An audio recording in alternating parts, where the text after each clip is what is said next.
Sabana. Are you ready?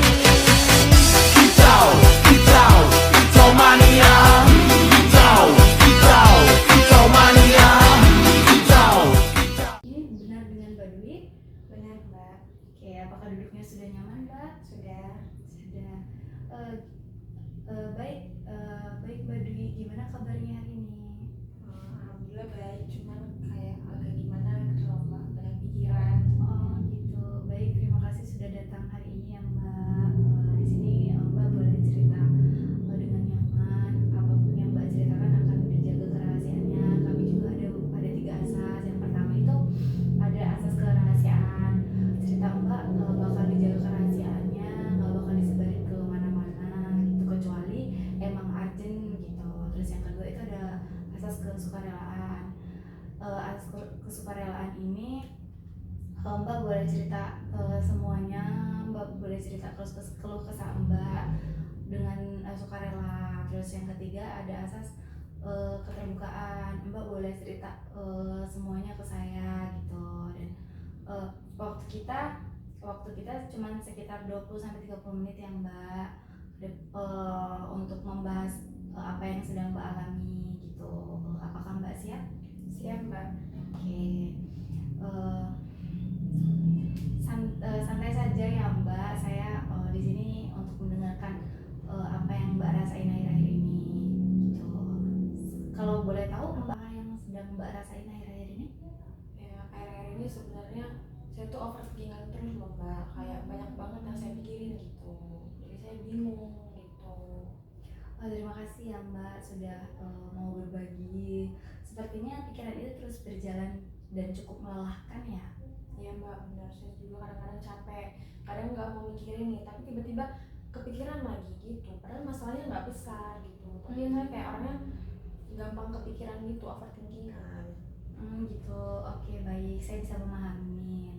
Ketika pikiran itu, ketika Mbak banyak pikiran itu, banyak kemungkinan apa yang belum terjadi, dan itu pasti membuat Mbak merasa capek dan cemas ya. Iya, Mbak, betul banget. Capek, cemas, kayak numpuk banget gitu loh, Mbak. Di pikiran, di otak tuh kayak banyak banget yang mau dipikirin gitu. Padahal ya nggak ada masalah yang besar banget gitu.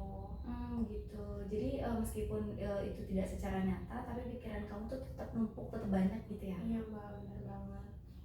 Gitu. Jadi kamu sering memikirkan hal kecil menjadi kamu memikirkan hal-hal kecil sehingga pikiran kamu itu menjadi besar ya. Dan itu membuat kamu merasa khawatir terus menerus. Iya, Mbak, benar. Kalau boleh tahu, biasanya kapan sih waktu kamu merasa overthinking itu? Setelah ngerasa overthinking itu kayak misalkan aku tuh habis ngomong sama orang gitu loh, Mbak, langsung kayak overthinkingan gitu. Setelah berbicara dengan orang lain? Iya, Oh benar. begitu. Jadi setelah interaksi selesai ya, pikiran kamu tuh ngerasa pikiran kamu tuh ngerasa mengulang lagi percakapan itu. Iya, benar banget. Bahkan kayak sampai malam tuh masih kepikiran gitu. Oh, kedengarannya itu sangat membuat kamu lelah, karena harus memikirkan banyak hal yang sama dan terus berulang-ulang. Jadi overthinking ini juga mempengaruhi waktu istirahat kamu? Iya, Mbak, benar. Jadi saya udah ngantuk nih, saya mau tidur, tapi nanti pikirannya jalan terus jadi begadang. Oh gitu. Selain pikiran itu terus berjalan, kamu sulit merasa tenang. Bahkan ketika sebenarnya situasi itu sudah selesai.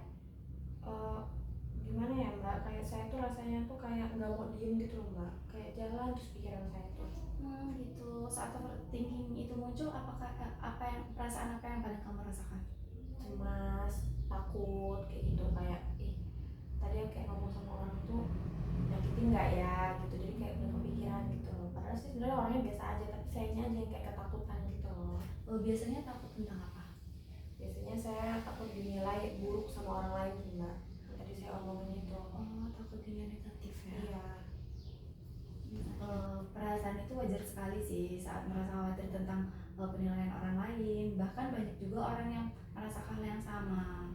Iya sih, Mbak. Tapi saya tuh kayak sering banget loh, Mbak. Saya tuh kadang-kadang mau bodo amat, tapi susah gitu. Jadi orang kebawa lagi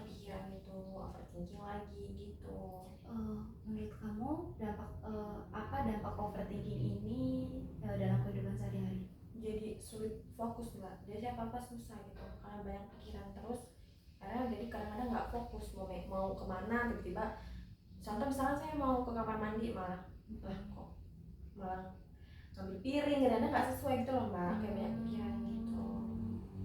Jadi overthinking ini tuh mulai mempengaruhi aktivitas kamu sehari-hari ya? Iya, kadang saya jadi males gitu, jadi kayak karena capek mager gitu karena udah di pikiran udah capek, jadi mau gerakin badan tuh juga akhirnya capek, akhirnya jadi mager semua. Sepertinya overthinking ini tuh bukan hanya mempengaruhi pikiran kamu, tapi juga mempengaruhi energi kamu, semangat kamu dan dalam menjalani kehidupan sehari-hari. Iya mbak, benar. Pernah tidak kamu mengalami momen di mana kamu merasa pikiran kamu itu tenang? Pernah mbak, pernah kan. Biasanya saat apa itu momen itu terjadi? Nah, biasanya itu kalau misalkan saya tuh ngelakuin sesuatu gitu, kayak misalkan nulis atau enggak dengerin musik. Gitu. Jadi ketika kamu fokus itu pada aktivitas tertentu, pikiran kamu itu menjadi lebih tenang ya? Iya, kalau misalkan dengerin musik, jadi saya kayak kan kalau dengerin musik kan jadi relax gitu kan, kayak nyanyi gitu, akhirnya jadi fokus gitu. Itu tuh menunjukkan bahwa kamu tuh sebenarnya punya kemampuan untuk menenangkan pikiran kamu sendiri. Kalau boleh tahu, apa harapan kamu setelah mengikuti sesi ini? Ya, harapan saya setelah mengikuti sesi ini saya jadi nggak overthinkingan lagi gitu loh mbak, kayak capek gitu kan kalau punya pikiran terus gitu. Jadi saya pengen nyari solusi gitu, pengen nyari apa ya kayak yang bisa biar saya tuh ngurangin dari overthinking ini gitu. Mengurangi overthinking supaya pikiran lebih tenang? Ya mbak, benar. Oke. Dari yang kamu ceritakan, saya menangkap bahwa kamu tuh mengalami overthinking, terutama saat kamu berinteraksi dengan orang lain. Pikiran kamu itu memikirkan kemungkinan hal buruk yang bakal terjadi, yang belum tentu terjadi, sehingga membuat kamu ngerasa cemas, lelah, dan kadang sulit tidur. Overthinking ini juga mempengaruhi fokus dan aktivitas kamu sehari-hari. Namun, kamu juga pernah merasakan bahwa pikiran tenang saat melakukan aktivitas seperti menulis, mendengarkan musik. Ini menunjukkan bahwa sebenarnya kamu tuh memiliki kemampuan mengelola pikiran, hanya saja perlu latihan dan strategi yang tepat. Setelah ini kita membahas bersama ya bagaimana perasaan kamu sekarang. Perasaannya jadi lebih lega sih mbak, kayak ngerasa kayak dipahamin gitu. Ternyata saya bisa ngatasin hal itu dengan cara dengerin musik, kalau enggak baca-baca buku gitu. Mungkin karena kurang tepat aja mungkin ya, kayak saya jarang melakukan hal tersebut, akhirnya saya banyak pikiran gitu. Wow, bagus sekali, itu langkah awal yang penting. Pada pertemuan berikutnya, coba kita bisa menyusun langkah kecil yang bisa membantu mengurangi overthinking itu secara bertahap. Kita jalani proses ini sama-sama ya. Kamu nggak sendirian kok. Kamu bisa ceritakan semuanya ke saya. Jadi sesi ini kita cukupkan segini aja ya Mbak. Kalau misal nanti Mbak butuh ini, Mbak bisa chat saya melalui WhatsApp seperti biasa, seperti tadi. Sesi pada hari ini kita cukupkan sampai di sini saja Mbak. Kita bisa jadwalkan lagi pada pertemuan selanjutnya. Oke, baik, terima kasih ya Mbak Usno sudah dengerin cerita saya.